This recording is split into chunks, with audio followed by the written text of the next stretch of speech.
In 1910, Rutherford and his co-workers were studying the angles at which alpha particles were scattered as they passed through a thin gold foil. Most of the alpha particles passed through undeflected.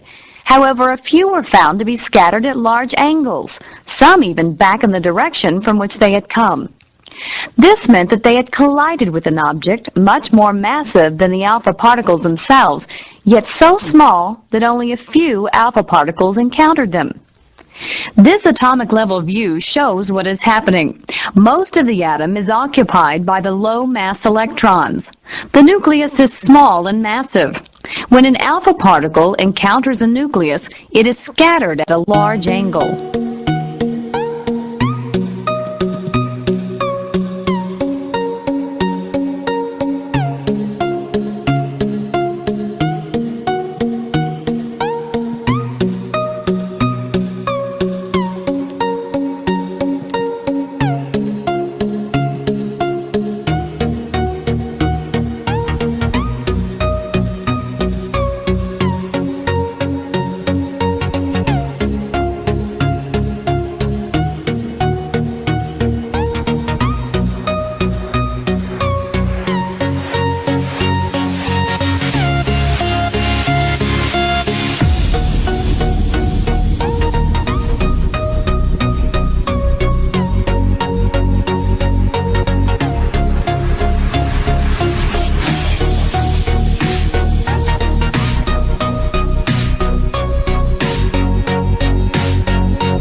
J.J. Thomson, 1897 yılında katot ışınlarının aslında daha önce bilinmeyen, negatif yüklü bir parçacık olduğunun farkına vardı. Bu, atomun temel bir parçacık olmadığını, başka parçacıklardan oluştuğunu göstermesi açısından çok önemliydi. Ama şimdi yeni bir sorun çıkmıştı. Atomlar toplamda yüksüzdü ama içlerinde negatif yüklü parçacıklar vardı. Thomson bu sorunu çözmek için elektronun ve pozitif yüklü parçacıkların birbirine karıştığı bir model önerdi. Bu modelde negatif yükler pozitif yüklü puding içindeki eriklere benzetilmişti. Erikli puding, Türk fizikçilerin damak tadına pek hitap etmemiş olacak ki, Thomson atom modeli Türkiye'de üzümlü kek modeli olarak bilinecekti.